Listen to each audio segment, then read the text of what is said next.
his presentation. I want to give you a heads up on the next two meetings. I guess I forgot, we're supposed to wear dark blue? Oops, apparently I missed the memo. I'm out of uniform. I got a memo or an email about a half hour ago that our speaker for next month has agreed. His name is Roy Schinkel. Roy served in a B-17 and was shot down. Roy was a POW in World War II, and Roy has an advocate that will bring him out to the presentation. His advocate is a gentleman that was in Vietnam that was on a mining ship that caught fire, so he has an interesting story. They also kind of pal around with another gentleman that's a Messerschmitt pilot that was a POW on the other side. So next month promises to be an exciting meeting. The following month, thanks to John, we have Nelson Kruger, who flew the Pope, and I think he has a presentation with some interesting poster boards that he brings. Those weren't combat. Well, those were not combat missions. Yes, good point. Thank you for bringing that up. But, as everybody knows, today is the anniversary of Doolittle's Raid. I had the pleasure last year to meet Dick Cole. I went down to the library and heard the presentation, as some of you did. In January, I went to a postcard convention in Florida, and I bought my own little Doolittle's Raid postcard.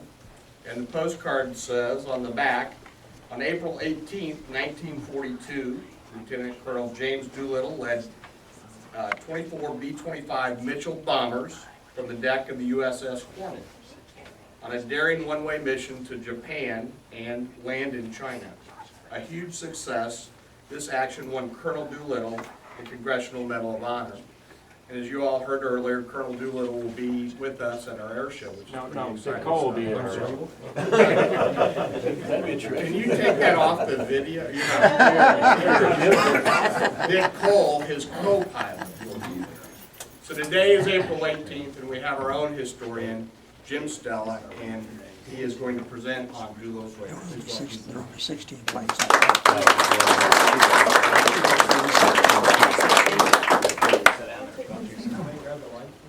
Mike?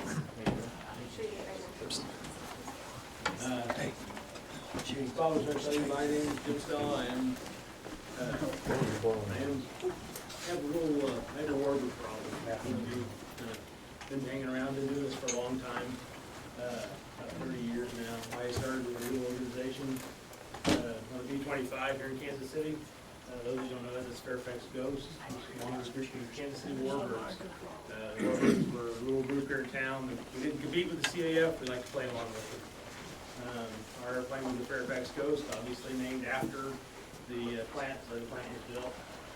And to narrate, the Fairfax Ghost was my baby. I did it for 10 years, 1992 on, before we actually sold the airplane. The airplane now flies for Red Bull in Austria.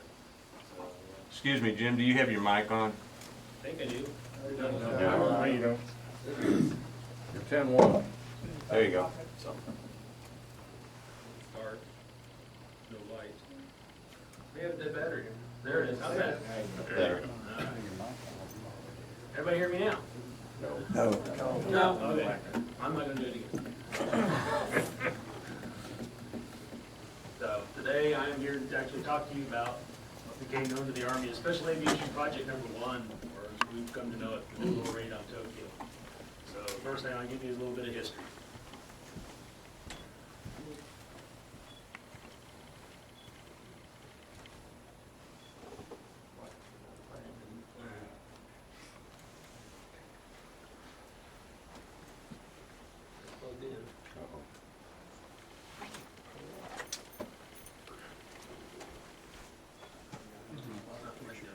How many people is it taking? One.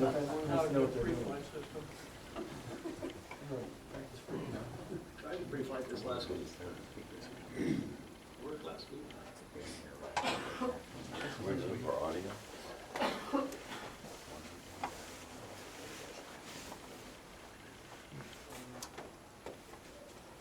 Maybe we need a couple more hours on the steering. Mr. Vice President, Mr. Speaker, members of the Senate, of the House of Representatives, yesterday, December 7th, 1941, a date which will live in infamy. The United States of America was suddenly and deliberately attacked by naval and air forces of the Empire of Japan. The United States was at peace with that nation, and at the solicitation of Japan, was still in conversation with its government and its emperor, looking toward the maintenance of peace in the Pacific. Indeed, 1 hour after Japanese air squadrons had commenced bombing in the American island of Oahu, the Japanese ambassador to the United States and his colleague delivered to our Secretary of State a formal reply to a recent American message. And while this reply stated that it seemed useless to continue the existing diplomatic negotiations, it contained no threat or hint of war or of armed attack. It will be recorded that the distance of Hawaii from Japan makes it obvious that the attack was deliberately planned many days or even weeks ago. During the intervening time, the Japanese government has deliberately sought to deceive the United States by false statements and expressions of hope for continued peace. The attack yesterday on the Hawaiian Islands has caused severe damage to American naval and military forces. I regret to tell you that very many American lives have been lost. In addition, American ships have been reported torpedoed on the high seas between San Francisco and Honolulu. Yesterday, the Japanese government also launched an attack against Malaya. Last night, Japanese forces attacked Hong Kong. Last night, Japanese forces attacked Guam. Last night, Japanese forces attacked the Philippine Islands. Last night, the Japanese attacked Wake Island. And this morning, the Japanese attacked Midway Island. Japan has therefore undertaken a surprise offensive extending throughout the Pacific area. The facts of yesterday and today speak for themselves. The people of the United States have already formed their opinions and will understand the implications to the very life and safety of our nation. As Commander-in-Chief of the Army and Navy, I have directed that all measures be taken for our defense. But always, will our whole nation remember the character of the onslaught against us. No matter how long it may take us to overcome this premeditated invasion, the American people in their righteous might will win through to absolute victory. I believe that I interpret the will of the Congress and of the people when I assert that we will not only defend ourselves to the uttermost, but will make it very certain that this form of treachery shall never again endanger us. Hostilities exist. There is no blinking at the fact that our people, our territory, and our interests are in grave danger. With confidence in our armed forces, with the unbounding determination of our people, we will gain the inevitable triumph, so help us God. I ask that the Congress declare that since the unprovoked and dastardly attack by Japan on Sunday, December 7th, 1941, a state of war has existed between the United States and the Japanese Empire. So, that was December the 7th. So now we're looking at, this is Franklin Delano Roosevelt's week, so obviously every day from that point forward, he had a daily staff meeting with members of the military. And basically he told the military, I want to get back at the Japanese. I want to get them as soon as we can get there. So he was every day, every time he had a meeting, he would tell them, I want to see these, I want an attack. I want to attack the Japanese homeland right now. So every time he's asking. So this is Captain Francis S. Lowell. He's actually a submariner in the Admiral's staff military. And on the 10th of January, he actually went to his boss the day before, or that morning. He had gone down to Norfolk, Virginia from Washington, and he had seen a group of, they just identified them as twin engine Army airplanes that were actually practicing takeoffs from an auxiliary field in Norfolk. And on the field, because it was actually a Navy training field, was an outline of a carrier on the runway. And Lowell went to his boss, Admiral King, and said, sir, I've got an idea for bombing Japan. So Admiral King, he listened to him very carefully and says, you know, how about we take some Army bombers and we take them off of a carrier and see if we can make that work. And Lowell said, well, you might have an idea. He said, you might have an idea there. He goes, why don't you go see Captain Donald Lou Duncan. Duncan was I refer to him as the architect for the plan. He's a brilliant combat strategist. He knew carrier tactics, knew aircraft very well. He went to his office for 5 days, and he sat there and evaluated the situation, and he came back with the plan. One of the things he had to consider is what bomber do we use? We don't have a bomber that we're going to talk about Army bombers. So what do they have? Well, they had the B-18 Bolo. It was obsolete by the time they were already using the training command. By the time they brought the airplane out, it's also 95 feet wide, so it's a little too wide for the carrier, and the dang thing was so slow. So what did they have? Well, we had the B-23 Dragon. B-23 was the faster version of it. It was still a DC-3 based airplane. It was still 95 feet wide. So again, not good enough for a carrier.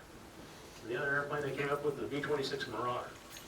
B-26 was a very fast ship. It was going to takes a lot of runway to get it off, so there's no way that was going to work off the carrier. So they came up with, well, the only thing they had left now is the B-25. The B-25 turned out to be just the right airplane. In short field, it can take off, landed, it was only 65 feet wide. So they came back, and that was what Captain Duncan said, yeah, let's use that. So anyway, Admiral Duncan went back with Lowell. They went back to Admiral King, explained the plan. You know, let's take care of this. Let's go ahead and run this bomber plan that we got. And King was pretty impressed with it. So he says, "Oh, now we got to get the Army involved. So why don't you go over and see General Arnold? General Arnold, F. Arnold, was the chief of staff for the Army. Was in charge of everything Air Corps. And so on the 17th, they had a meeting with General Arnold. Arnold loved the idea. This is a good plan. He immediately turned back, called Admiral King, and Admiral King came back, and they divided up the responsibilities. Admiral King put Duncan in charge of everything Navy, the ship and everything else. And Hap Arnold called his personal buddy, Jimmy Doolittle, to make sure that the Army side was handled the way they wanted. Jimmy Doolittle, with PhD in aeronautical engineering, brilliant man, air racer in the 30s. His story kind of tells itself. The man was he was an absolute hero even in that day. He actually retired out of the Army in 1930 and had actually asked to rejoin when he was actually doing some studies in Germany with Rochelle Oil Company. And he saw that the Luftwaffe was building up. He says, I better get back in this fight. So he'd already re-enlisted in the Army as a major by July of 1940. So first thing on Jim's list was, he went through the same list of airplanes and said, yeah, you're right, the B-25 is the airplane to do it. So he picked up, and Jimmy said, well, let's use the same rate. He came to the idea. Duncan was the, like I said, he handled the Navy side. This was the USS Hornet. This is a brand new ship. He hasn't even been fully commissioned yet. This is obviously a picture of it being built. Duncan wanted to make sure his little plan would work. He'd done the math worked out, but he wanted to make sure it would work. So he actually made arrangements to borrow the new carrier, because it was out on sea trials at the time. He got the carrier back, it was due back in the 30th, and he radioed the captain. Oh, Mr. Fisher disappeared. The picture Captain Missioner. Yeah, he's a very dark complected individual. Captain Missioner was another old sea dog. Anyway, he called Missioner on the radio. He says, when you get to shore, I want to come aboard and talk about some urgent business. So what they did was they sat down and they talked. They said, when we get here, what we want to do is I want to bring 2 B-25s in, and I want to test one. They actually they actually brought 3 B-25s in on February the 2nd to Norfolk. And they brought Navy crews out, and they trained for a day practicing short field takeoffs. The original plan was to use 3 airplanes off the carrier just to see how it worked, check different bomb loads or different weights and see how it would work. One of the airplanes lost an engine during the short field takeoff practice session, so the next day, on February the 3rd, there were only 2 B-25s to load up on the carrier. They took the airplanes out, they went about 30 miles out to sea, just got off the coast. We're just out of sight of everybody. And Lieutenant Fitzgerald, Johnny Fitzgerald, which they don't have a picture of. Actually, this whole mission was so secretive, there's no pictures of, that I could ever find of, the test planes. That's why I've got classified on it. But anyway, the 2 airplanes got on. Mr. Fitzgerald got on his airplane about 1 o'clock in the afternoon. They got in the airplane, they fired it up, and they did a short field takeoff, or they're actually going to take off of the Hornet. And then Lieutenant McCarthy got in his airplane, and he fired up, and he went to taxi up to position, and the whole ship went to general quarters. Oh my God, what's going on? Well, 2 of the destroyers that were escorting the Hornet at the time spotted an enemy periscope. We're 30 miles off the coast of Virginia. Where'd this ship come from? Where'd the sun come from? Well, they immediately dove in, attacked, dropped depth charges. The Hornet picked up her 5-inch gun and started firing. All of a sudden, there's an oil slick. All right, my God, what do we got? Wait a minute. If we're sinking him, why is the periscope still there? The destroyers move in, they take a look at it. What they actually sunk was a sunken merchant ship that had sunk a month earlier. They actually blew the snot out of it. So the captain of the Hornet signaled the guys. He says, well, that was a hell of a drill, guys. You did a hell of a job. You managed to sink a sunken ship. So with that, they fired up the 2nd B-25, and he did his short field, or his carrier takeoff, and they all head back to shore. Duncan, who was on the ship for that, as soon as the ship got back to port that day, he calls back, reports to everybody, it works, let's move forward with it. As Duncan was setting up this test, Doolittle was trying to figure out what airplanes he was going to use. Dan, why are my slides all messed up? That's a great question. Well, this is supposed to be a picture of the B-25B. Again, 52 feet in length, roughly 67 feet wide, so it did fit on the Hornet. The big thing here to look at is on the Hornet, or on these, is the fuel capacity of a B-25B is about 692 gallons of fuel. Later models had more fuel range than these did. Basically giving the ship the 1,300 mile range. Well, to do this mission was 2,200 miles. So we're going to have to modify these airplanes. Hey, that was there. B-25B special project was actually an order that was given by Doolittle to send B-25s to, this is the Mid-Continent Airlines in Minneapolis, Minnesota, for alterations as required. This is actually a picture of one of the B-25 studying at the hangar in Minneapolis. So what did we do? Well, the first thing we did was we built a 265-gallon tank to stick up in the bomb bay, made it out of metal. And actually set up in the top of the bomb bay, we still left room for bombs in the bottom of the bomb bay.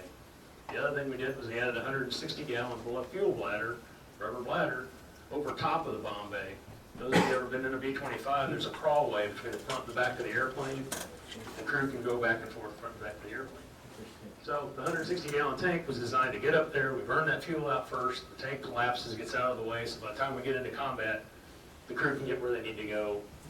There, so we put the airplane standard configuration. The other thing that's odd about a B-25B, we didn't have tail guns. Early B-25s didn't have guns in the tail. So they only had the upper turret. They had an upper turret, was 250 caliber machine guns. They had a lower turret below that, had 250 caliber machine guns. The only other armor on the airplane was a flexible 30 caliber gun that stuck in the nose. They felt that left the airplane vulnerable for the tail, so to discourage the Japanese from coming and chasing them, which they didn't even know where they're actually going at the time, is they took 2 broomsticks. They painted them black, stuck them out the back of the airplane, and they actually painted, you can barely see in this shot, they painted travel slots in the tail, on the plexiglass of the tail. That basically made you go, oh, it looks like a gun, so that discouraged people to come chase you. Did some other minor modifications, some bomb shackle modifications, and some other radios and different things like that. So first we got to find B-25s. We were planning on we were going to modify the airplanes. We wanted to actually modify we ended up modifying a total of 24 airplanes for the mission. So where they went to the 17th Bomb Group, which is the most experienced B-25 group in the country at the time. They had more planes, they had all the planes, and they had all the experienced men. Most of the crews at that time had around 400 hours of training and actual practical experience, although, obviously we haven't been before, so none of them were tested. All 24 airplanes came from the 17th Bomb Group. 17th Bomb Group consisted of the 34th Bomb Squadron, 37th Bomb Squadron, the 95th Bomb Squadron, and the 89th Reconnaissance Squadron. And later on you'll notice that these 4 patches are the 4 patches that make up all of the Doolittle Raiders, with the exception of obviously Jimmy Doolittle, who carried one from right field. So these are the 4 squadrons of the 17th, and this is where the men all came from. The actual training for the mission took place in England, Florida. It's an Army training base there in the Panhandle. Secluded, out of the way. We took the airplanes out, and we actually started practicing short field takeoffs. The airplane started arriving the 27th. They actually started on March the 3rd. March the 3rd, Doolittle had a meeting with all of the crews and said, remember, you're volunteers. You volunteered to be here. If you change your mind, you don't want to do this, no one will think any worse of you. There'll be nothing held against you. And but none of them backed out. We're here to stay. So the crew arrived. They decided they needed somebody from the Navy to train them how to fly, do the short field takeoffs. This is Lieutenant Henry L. Mitchell. He was a naval aviator, naval flight instructor. Came from Pensacola, and he basically taught the Raiders how to fly your B-25s in a short distance. Some of the other things that they had to do while they were in England. These are some actual shots from England. One of the very rare photos. It took me a while to find them. They practiced did a lot of practice takeoffs. They did a lot of cross navigation training for over the water, and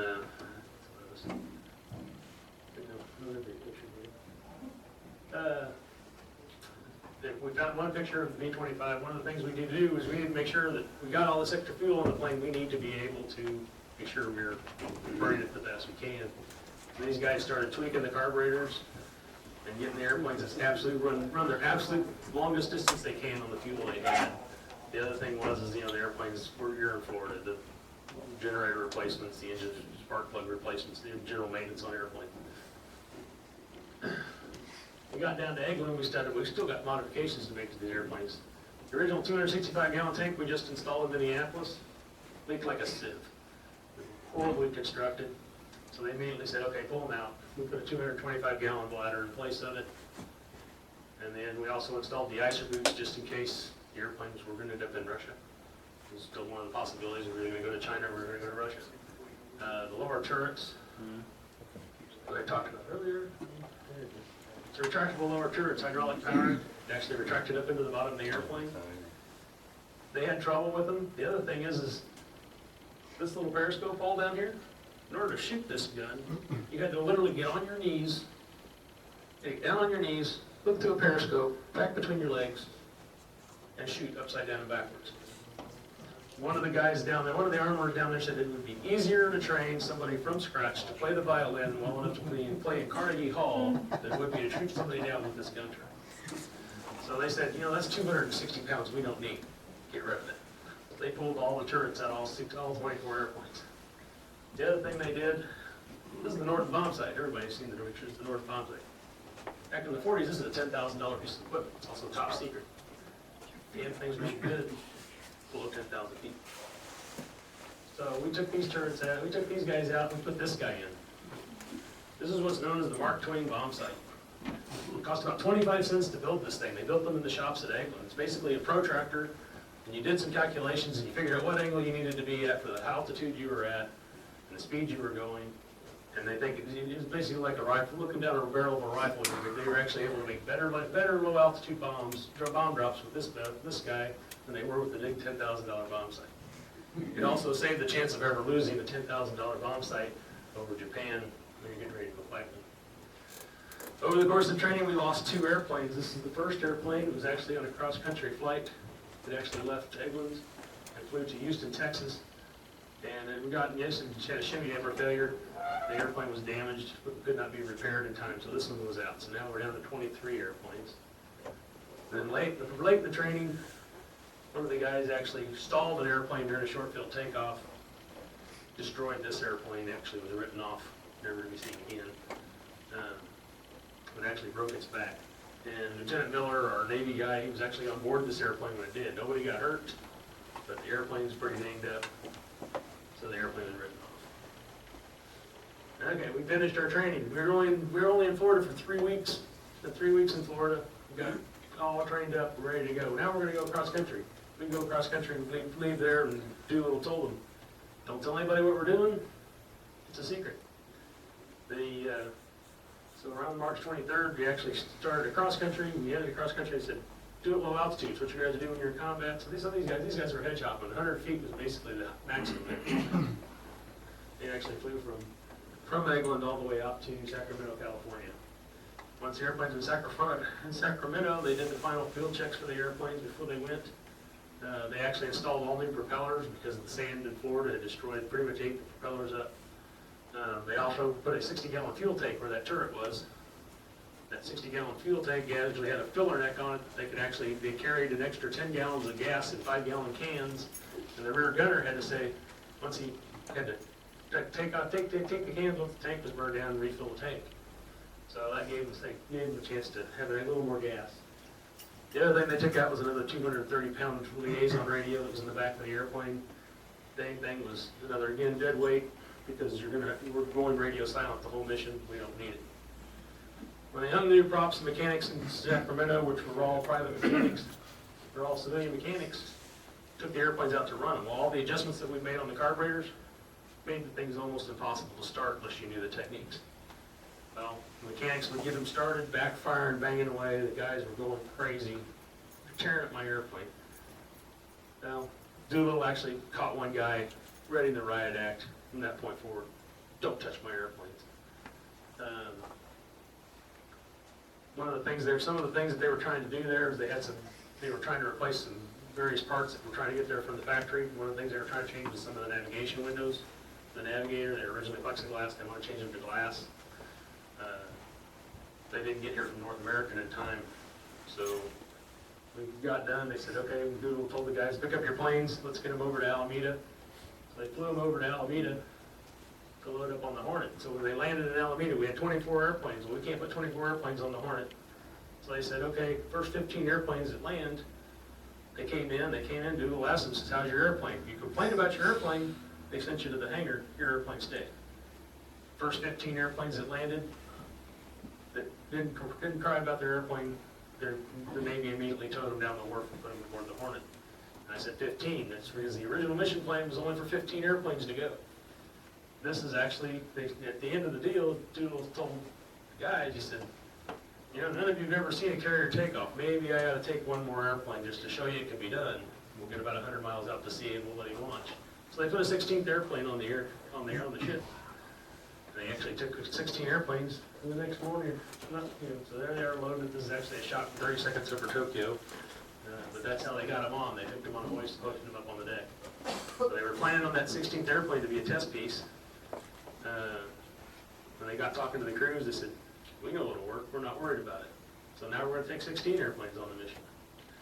So April the 1st, 1942, Task Force 16-2 departed San Francisco. These are the ships that were in the group, the carrier Hornet being the flagship of the group. They took off and they headed to Midway, towards Midway.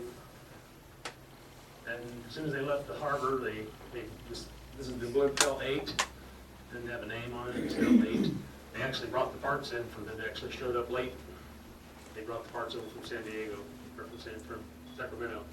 And they actually did the window changes on the airplane. They brought that, they brought some spare generators, some spark plugs, and things that they were going to need along the way.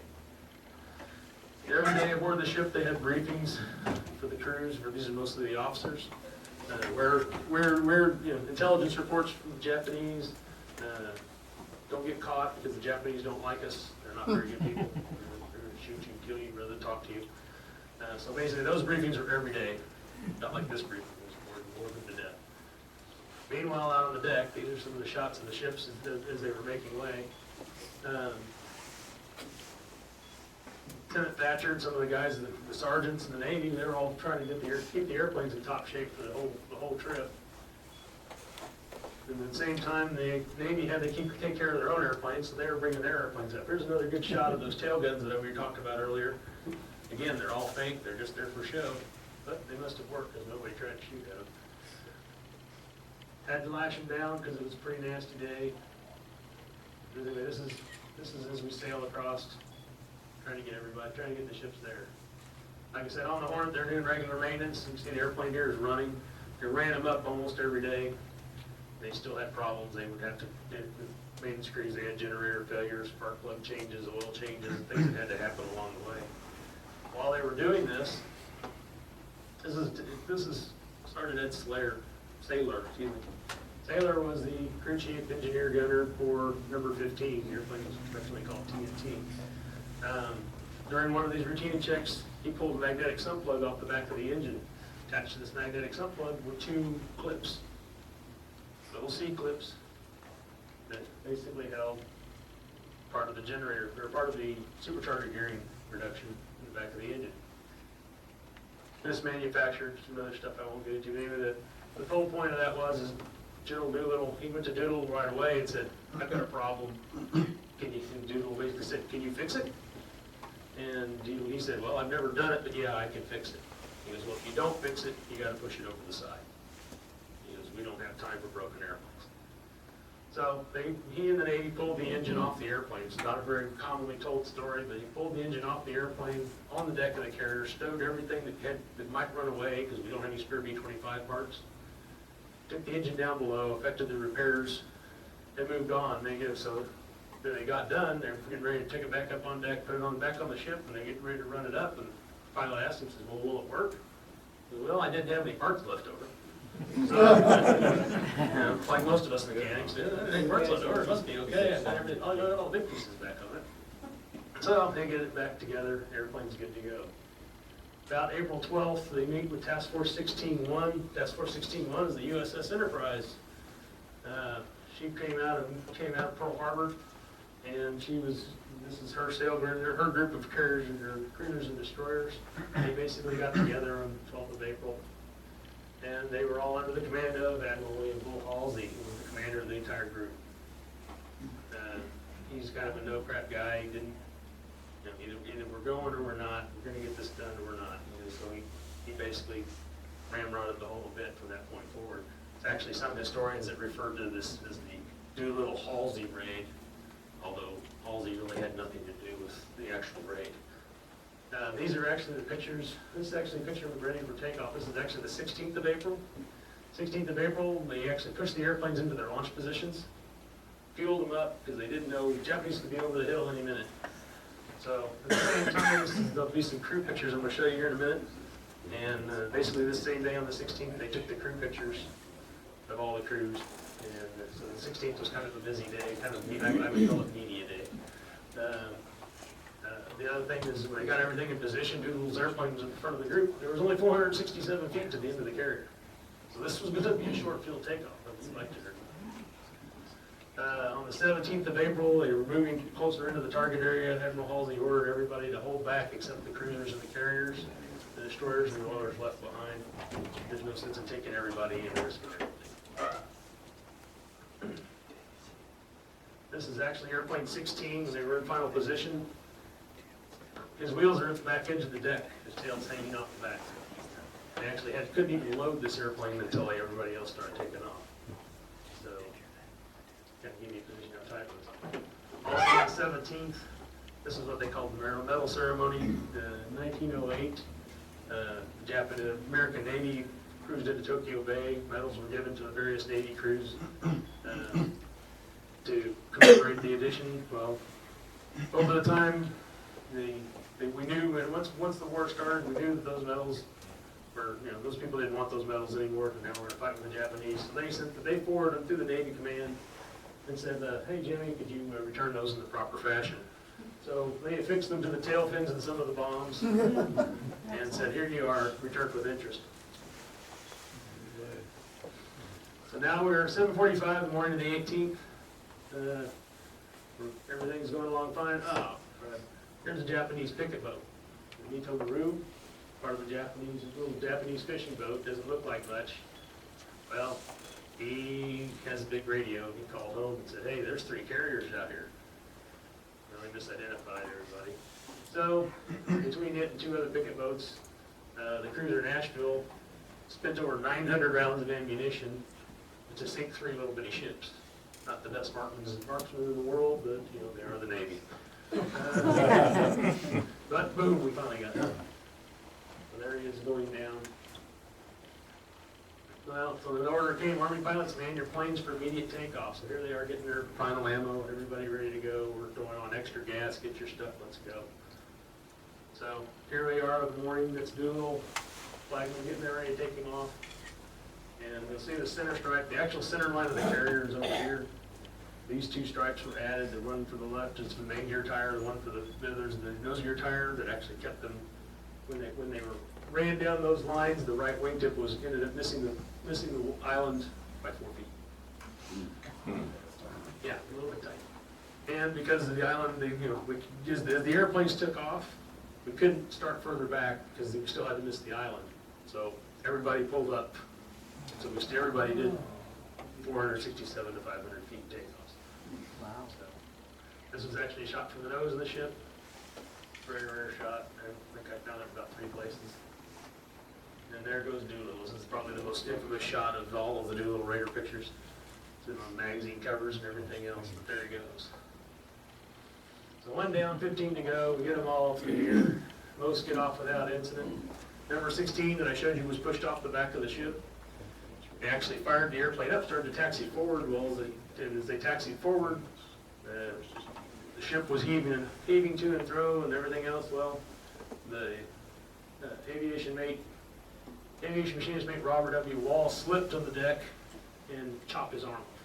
His arm got into the prop, chopped his arm off. So 16 was already having bad luck right off the bat. So here we go. We're actually our target for the day. We actually ended up about 642 miles. We were planning to go into about 400 miles, so we ended up taking off a little bit early, put on some extra gas. So we're 642 miles from basically Tokyo Bay and 1,100 miles from the Chinese coast, which is where we actually want to end up. So here we go. We're taking off. Our targets for the day were Tokyo, Yokohama, Nagoya, Osaka. We had caught multiple targets in each of those places. And as we left, we were going to exit and head south to China. Because we left early, that means we're gonna end up in the dark when we land. Well, we hope we land, but now we're gonna leave early. One airplane, number 8, actually, when he took off, he was already having fuel problems, because he hadn't reported to Doolittle previously. He actually ended up, this is number 8, he actually turned right and ended up in Vladivostok, Russia. The crew was interned for 13 months before they were allowed to escape to Persia, which is now Iran. This airplane is one of the only airplanes that actually, this is the only airplane that actually made a normal landing.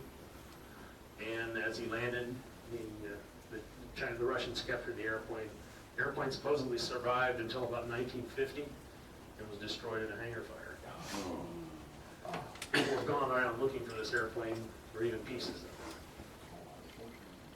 So basically, crew number 1, which was Jimmy Doolittle, and our friend Robert D. Cole, co-pilot there on his right. Well, Mr. Cole's obviously going to be our guest in September. Anyway, they ended up flying, and when they got towards China, it was almost 10 o'clock at night local time. It's already dark. As they came off the target, they ran into a storm that actually was in their favor. It actually gave them about an 80 knot tailwind. It actually blew them closer to China than they probably would have actually gotten. Most of the guys actually, but because it was dark, it was in a storm, they didn't know where they really were. Most of the crews decided to bail out. So there's Mr. Cole, one of our 2 surviving Doolittle Raiders. This is crew number 2. They ended up actually belly landing their airplane in a rice paddy in northern China. Travis Hoover, the pilot of that, one of the guys that flew Fairfax Ghost with me was a gentleman named Zirkle, who was the son-in-law of Mr. Hoover. So I personally have had the honor and privilege of flying in a B-25 with Mr. Hoover at the controls. And every time he's at the controls, you know he's at the controls because the airplane stops flying in a straight line and starts jinking back and forth because he's, he asked Travis, what's the, you guys have fun? He goes, it ain't no fun to fly in a straight line. So every time we went, you always knew when Travis was flying the airplane. Crew 3 is another bailout group. However, as the engineer left the airplane, he impacted the tail and it killed him instantly. So he was basically about the only person, one of only 3 people that actually died on the mission. Crew 3 again bailed out over China. Another bailout of Group 4. Group 6, this is one of the 2 unlucky airplanes of the year. Airplane 6 and Airplane 16 were probably the two unluckiest airplanes in the fleet. These airplanes landed, this airplane crashed and pitched off the coast of China. The entire crew was taken prisoner. Well, I'm sorry. The bombardier and the engineer drowned. They actually didn't make it out of the airplane. The other 3 guys were actually captured as POWs. The pilot was, Mr. Hallmark, was actually tried and executed by the Japanese. The other 2 ended up POWs, and the co-pilot ended up dying in prison with dysentery. Crew 7, which is the infamous Ted Lawson, who wrote the book 30 Seconds Over Tokyo. They also ditched off the coast of China. Lawson and Davenport broke both their legs, and but they did survive. Sergeant Thatcher is the other surviving Doolittle Raider, still alive today. That's the crew that landed in Russia. They all got interred. Crew 9 bailed out. Crew 10 is another group that bailed out. They also bailed out. I mean, basically, you see the concept here where it's dark, we're in a storm. Let's not try to land. 13 and 14. Crew 15 ended up bailing out. Actually, 15 actually landed near 7 off the coast. And the gentleman in the center of the photograph is actually Dr. White. Dr. White was basically the flight surgeon for the group. He wanted to go on a mission so bad he cross-trained as a gunner to make sure he could go. Well, turns out that was Mr. Lawson's lucky day because Mr. Lawson ended up having to have his leg amputated because gangrene had set in. It just happened that these 2 crews landed near each other, so he was able to do that for me. This is our unlucky crew number 16. Again, they all were captured. The pilot and the engineer both were executed as part of the trials. The rest of them were POWs till the end of the war. So basically, 80 men went on the raid, 3 died during the crew, 8 men were captured, 3 were executed, 1 died in prison. So 73 survived the raid, but then again, this was just the beginning of the war. So by the end of the war, there were only 60 of the raiders that actually survived World War II. Their first reunion was basically held in 1947. They met every year except 1951 and 1966, which were both the Korean War and the Vietnam War. They apparently didn't feel it was appropriate. No, thanks, Dan.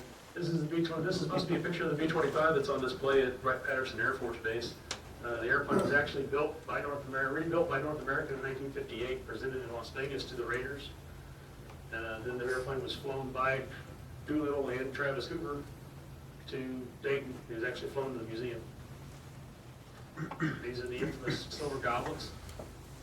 Silver goblets were presented in 1959 by the city of Tucson, Arizona, to the Raiders. You'll see that there's 16 slots across, 5 high.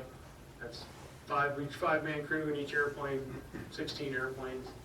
The ceremony each year is held where the names on the goblets, they're on the goblet right side up and upside down. As each crewman dies, they turn the goblets over. So currently there's only 2 that are right side up. Bottle of cognac in the foreground is actually an 1896 bottle of cognac that was presented by Doolittle to the group. And the concept was when there's 2 of you left, drink to the rest of us. Didn't they open that earlier? They did, in November 18th, November of 2013, there was 4 of them left. Only 3 of them could actually get there because Mr. Height was already sick. Actually went to the Air Force Museum where the cups are displayed and actually held the final toast. That's him actually opening it. And an interesting story was, as you notice, this bottle's different than the bottle that was in the previous picture. The bottle that was on display with the group, was a bottle that the Raiders provided to the Air Force Museum for the display. The little red box on the left, and the bottle he's opening, are the actual bottles of Hennessy whiskey that Doolittle actually provided to them. Everybody thought it had been lost at one point. Now the Raiders kept that private. That's actually Dick Cole, who's actually cutting the seal off the bottle where they drank the final toast. And then Wednesday of this week, the United States Congress bestowed upon the Doolittle Raiders a congressional gold coin. And this is the reverse of the coin. This coin is basically the highest civilian honor that the Congress can bestow on anyone. So now that there's only 2 left, they finally got around to doing this. This was presented this past Wednesday, the 15th, to the Raiders in Washington. And as we speak, the 2 surviving Doolittle Raiders and the coin are in Dayton, Ohio. And this evening, about 6 o'clock Dayton time, they're going to present that coin to the museum to be put on permanent display. So that's the. Any questions, anyone? What's the translation? I'll go back to the coin, the translation on the back. Tourist danger? It's basically ever into danger. They knew the mission was such a suicide mission. It's actually their motto that's on their logo. And again, it commemorates the 4 squadrons of the group. And like I said, the actual congressional act was enacted last year in 2014. It took them until 15 to get the coin measured. Anything else? What's the normal takeoff roll for a B-25B? For B-25B, the way the Army trains you to fly the airplane there, they want you to get a maximum airspeed. You should be almost 120 knots before you break ground. So, I want to say probably about 1,100 feet. Yeah, what's that, 1,000? Yeah.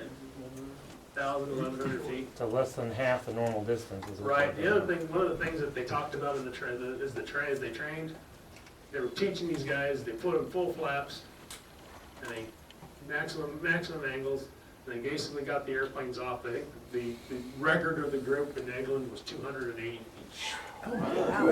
Wow. The airplane that then immediately stalled and was about. destroyed. So, I don't think that counts. well, 280 story. You're correct. Your number that you had, that's pretty good. That's the other thing, that's one of the reasons they picked the Hornet. The Hornet was the newest and fastest in the fleet. When they actually took off, not including the calculations of winds, the Hornet by itself could generate basically 40 miles an hour across the deck. Wow. When you got, and the other thing is, that I really didn't mention this because of the time, the Hornet, the day they actually took off, they actually did the takeoffs at basically 30-foot seas.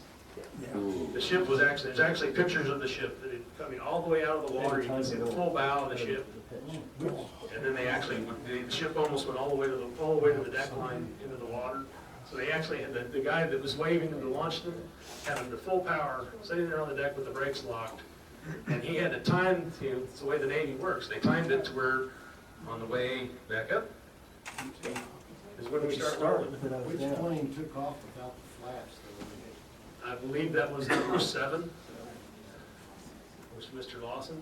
He actually forgot, he actually set his flaps, and when he taxied forward, that there's actually up, down, and neutral. When he went down to put the flap panel in neutral, he actually went too far down and put the flaps in the position. He actually brought the flaps all the way up. So, yeah, so as he rolled down the deck, and I really should have said that, as he rolled down the deck, he literally went off the end of the carrier and disappeared. And everybody went, oh. But anyway, as he slowly, literally as he came off the end of the deck, he went, "Ooh, this isn't right," and actually reached down and started to put the flaps back in. He actually got about half flaps back in, and was able to actually fly in ground effect until he got his airspeed up and got away from the ship. Yeah, wave effect from 30-foot swells. Yes. I was reading something, I was looking up information on Cole the other day. And it was the fact that he wasn't originally the co-pilot. No, he was, he replaced the one that got sick or something. Cole was always the co-pilot of number 1, of the airplane that he flew. The man that actually originally flew that got sick while they were in England and was not able to return to duty in time to go. So Doolittle originally went and flew with Cole to make sure that crew stayed trained. Plus, he wanted to get some training himself. It actually took several trips to Washington to Hap Arnold to convince Hap Arnold to let him go. He was considered too valuable to go on the mission, and he said, "I can't leave these guys if I'm not willing to go." So they basically, after that, he became the crew. Yes. A year ago, when Dick Cole was in town and spoke at the Public Library, he was speaking about the toast, and somebody asked him about the toast, and he said, well, the portions were a little chancy. The thing was, actually there were representatives from Hennessy Whiskey there, and they wanted to preserve the maximum amount of alcohol that they could. So they basically made it. If you ever see the goblets, they're probably about 3 ounces. They literally poured a shot glass full of whiskey in each one. My understanding is Mr. Cole's been known to Dredging through my brain, Uh-oh. well, when they were over the targets, I seem to recall that the Japanese actually had sent out a message saying, we're gonna be doing practice with twin-engine bombers, so don't. The morning of the Raiders took off, the Japanese were actually having a drill. Okay, so that was, They were in okay. full drill. So when they came over the target, the early markings on Army airplanes had a red meatball in the middle of the star bar. Right, they didn't even have a bar at the time, just a star. Yeah, just, Yeah, just like ours. yeah. So they were actually initially mistaken for Japanese airplanes. Did they ever consider actually painting Japanese markings on the bomb? That'd be a violation of the clause. Even in Europe, when they capture B-17s and stuff, they at least put German markings on them before they fly out. Yeah, I like. There's rules in there. There's rules in war. That's not really. War. It's an American. We're gonna kill you. rules. We're gonna Don't kill worry, you. we'll kill you by the rules. I would have Japanese flags on the carriers.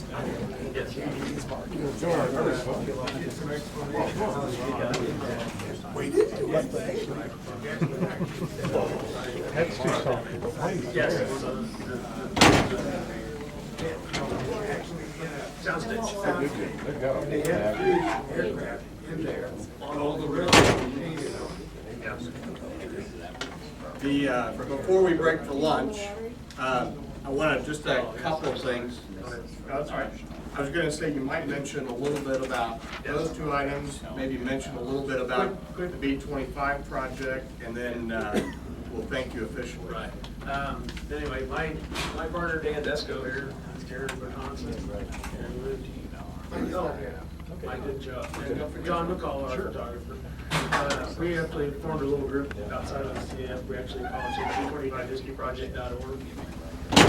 We are also talking about the plant, about the B25 and trying to put that all in one, put clearinghouse on one website. We were asked by the group here to do a display case, which is obviously, we just got put back together last week.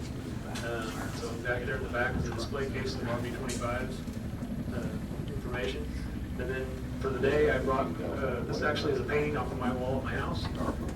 It's actually signed by Doolittle and Cole, me and Travis. And if you look on the front of it, there's a little piece of metal, which is actually a piece of Doolittle Raider number 3, just found to crash. So that's off my wall, and then behind him over there is a display case that I put together. That is my B-25 that I built to the Doolittle Raiders. That airplane's actually Travis Hoover's airplane, the airplane that took off second. And if you turn it over, look upside, it's autographed on the bottom of the tail by Travis. Picture of Travis in the case, obviously the different groups, different squadrons. Did a nice explanation, he was talking about it. I see David making his way towards the front here. But I just one thought I had was that I had the opportunity, seems like within the last year, to answer somebody that asked me, well, what was Doolittle's Raid? And it's amazing to me the kind of talent and the kind of knowledge that we have within our own wing. And I know Dan in the future wants to be able to talk about some of the B-25s that were made here in the States. They've got a wonderful history knowledge right within our own wing. So let's give Jim a warm round of applause.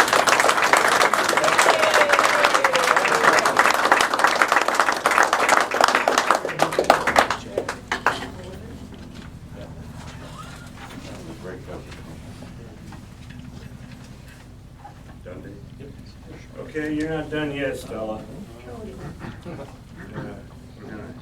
And Dan?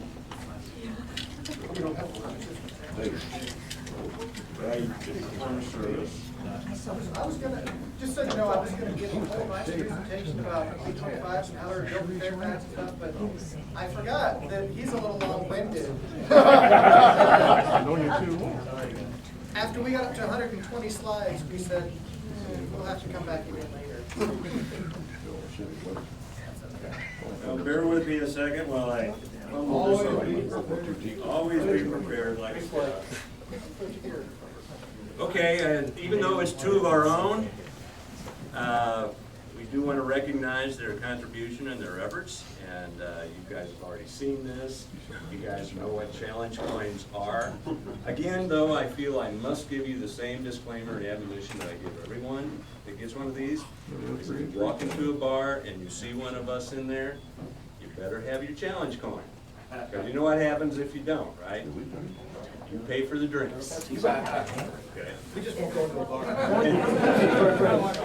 So again, Dan, thank you. Thank you. Yes, thank you.